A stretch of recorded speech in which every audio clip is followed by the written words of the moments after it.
Maatewos boqonnaa 13. Guyyaadhuma sanas Yesuus manaa ba'ee ciisa bishaanii bira taa'e. Tuuti soonaan guddaan isa biratti walitti qabamnaan bidiruu tokko yaabbatee barsiisuudhaaf taa'e. Namoonni hundinuu immoo qarqara ciisa bishaanichaan dhaabbatu turan. Yesuus fakkeenya garaagaraatiin waan baay'ee isaanitti himuutti ka'e. Kunoo, namichi tokko sanyii facaasuudhaaf ba'e. Inni utuu facaasuu kaan karaa bukkee bu'an, simbirroonni immoo dhufanii funaananii nyaatan. Kaan immoo lafa dhagaa, lafa biyyoo baay'ee hin qabne irra bu'an. Lafti isaanii irra bu'anis biyyoo gadi fagoo waan hin qabneef dafanii biqilan. Yommuu aduun itti baate garuu ni coolagan. Hidda gadi fagoo waan hin godhatiniifis ni gogan. Kaan qoraattii keessa bu'an. Qoraattonnis guddatanii isaan hudhan. Kaan garuu biyyoo gaarii irra bu'anii ija godhatan. Iji isaaniis kaan dachaa 100, kaan dachaa 60, kaanis dachaa 30 ta'e. Namni gurra qabu haa dhaggeeffatu jedhe. Ergasii bartoonni Yesuusitti dhiyaatanii, maaliif fakkeenyaan isaanitti dubbattaa? jedhanii isa gaafatan. Yesuus immoo deebisee, dhoksaa mootummaa Waaqaa beekuun isiniif kennameera. Isaaniif garuu hin kennamne.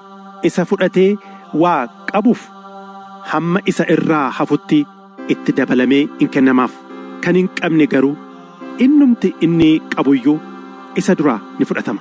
Isaan utuma ilaalanii hin argan, utuma dhaggeeffatanii hin dhaga'an, hin hubatanis. Kanaafan fakkeenyaan isaanitti dubbadha. Egaa raajiin Isaayyaas dubbate isaanitti raawwatameera. Inni dhaga'uu ni dhageessu, garuu hin hubattan. Ilaaluu ni ilaaltu, garuu hin argitan. Yaanni garaa saba kanaa hadoodeera'oo, gurra isaanii cuqqaalaniiru, ija isaaniis dunuunfachiisaniiru. Silaa'oo ija isaaniitiin ni argu, gurra isaaniitiinis ni dhaga'u turan. Yaada garaa isaaniitiinis ni hubatu, gara koottis ni deebi'u turan. Anis isaan nan fayyisan ture jedha ture. Iji keessan garuu waan arganiif, gurri keessanis waan dhaga'aniif ayyaantuudha. Raajonni baay'eenii fi warri jireenya qajeeltoo jiraatan isa isin argitan kana arguu akka kajeelan, akka hin argin hafanis, waan isin dhageessanis dhaga'uu akka kajeelan, akka hin dhaga'in hafanis dhuguman isinitti hima ittiin jedhe. Yesuus itti fufee, egaa fakkeenyi namicha sanyii facaasuu maalitti akka hiikamu dhaggeeffadhaa. Akkuma sanyiin karaa bukkeetti facaafame ta'e, eenyullee dubbii mootummichaa dhaga'ee yoo hubachuu baate, inni hamaan dhufe dubbicha isa garaa isaa keessatti facaafame ni butata. Akkuma sanyiin lafa dhagaa keessatti facaafame ta'e, akkasuma namni dubbicha dhaga'ee achumaan gammachuudhaan ni fudhata.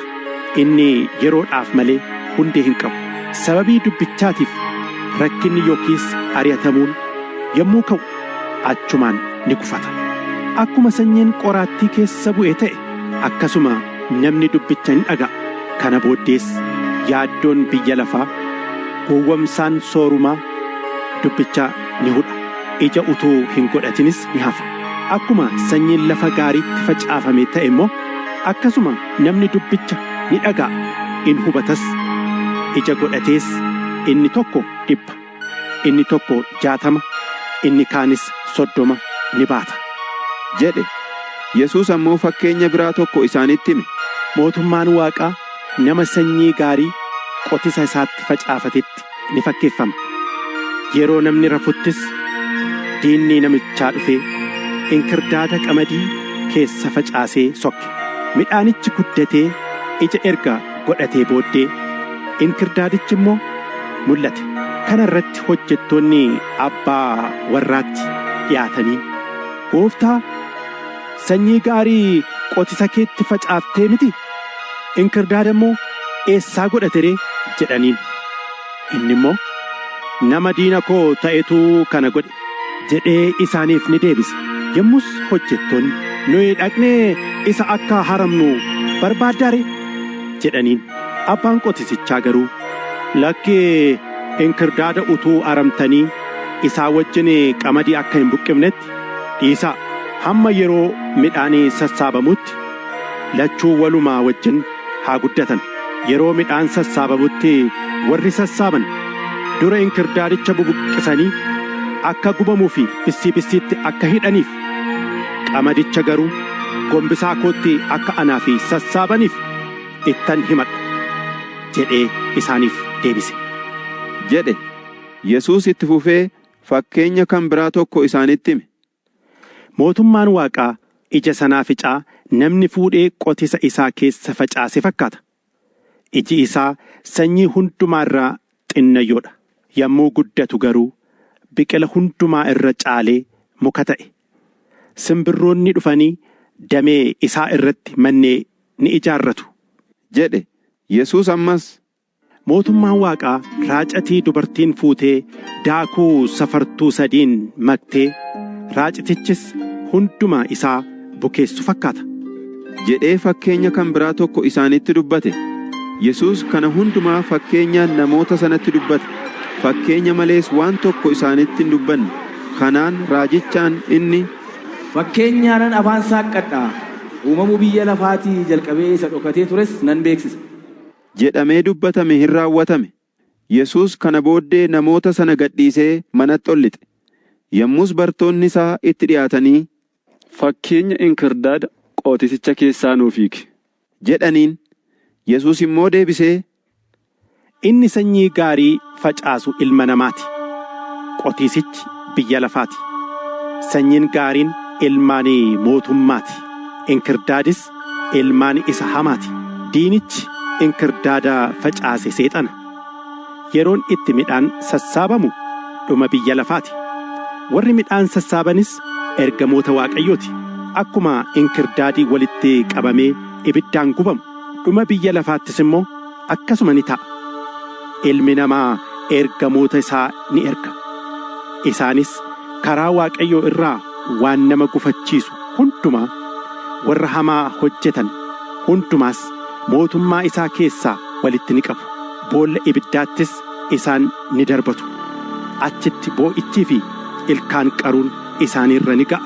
Egaa warri qajeeltonni mootummaa abbaa isaanii keessatti akka biiftuu ni ifu. Namni gurra qabu haa dhaggeeffatu jedheen. Yommus Yesuus, mootummaan Waaqaa qabeenya lafa qotisa keessaa dhokfame fakkaata. Namni tokko qabeenya kana argee deebisee ergaa dhoksee booddee gammachuu irraa kan ka'e dhaqee waan qabu hundumaa gurguree lafa qotisaa sana bitate. Mootummaan Waaqaa ammas naggaadee callee ba'eessa barbaadu fakkaata. Naggaadichi callee gati jabeessa argannaan dhaqee waan qabu hundumaa gurguree callee sana bitate jedhe. Yesuus itti fufee, mootummaan Waaqaa ammas kiyyoo galaanatti darbatamee akaakuu qurxummii hundumaa walitti qabe fakkaata. Kiyyichis guunnaan qurxummii qabduun gara qarqara bishaaniitti isa harkisanii taa'anii qurxummii isa gaggaarii qodaa isaaniitti naqanii isa gaggadhee immoo gaggatan. Yeroo dhuma biyya lafaattis akkasuma ni ta'a. Ergamoonni Waaqayyoo ba'anii warra hamoota warra qajeelotatti gargar ni baasu. Warra hamoota boolla ibiddaatti ni darbatu. Achitti boo'ichii fi ilkaan qaruun isaanirra ni ga'a jedhe. Kana booddee Yesuus, kana hundumaa hubattanitti ture jedhee isaan gaafate. Isaan immoo deebisanii, eeyyee jedhaniin. Inni garuu, kanaaf barsiisaan seera durii mootummaa Waaqayyootiif bartuu ta'ee qopheeffame hundinuu abbaa manaa isa mana mi'a isaatii keessaa waan haaraa fi waan moofaa gadi baasu fakkaata jedhe. Yesuus fakkeenya kana hundumaa isaanitti himee erga raawwatee iddoo sana dhiisee adeeme. Gara mandara kutaa biyya itti dhalatee dhaqee mana sagadaa isaanii keessatti isaan barsiise. Warri isa dhaga'an immoo raajeffatanii, ogummaan akkasii, hojiin aankoo kun hundinuus eessaa dhufeef? kun ilma isa muka sooftichaa mitii? Haati isaas Maariyaam jedhamtee waamamti mitii ree? Yaaqoobiif Yoosef, Simooniif Yihuudaan obbolaa isaati miti? Obboleettonni isaas hundinuu as nu bira jiru mitiiree? Egaa wanti kun hundinuu eessaa dhufeef? jedhan. Isaan kanaaf isa maman. Yesuus garuu, Raajiin iddoo biraatti malee biyya isaatti mana ofiisaattis ulfina hin argatu isaaniin jedhe. Sababii amantii dhabina isaaniitiif hojii aangoo baay'isee achitti hin hojjenne.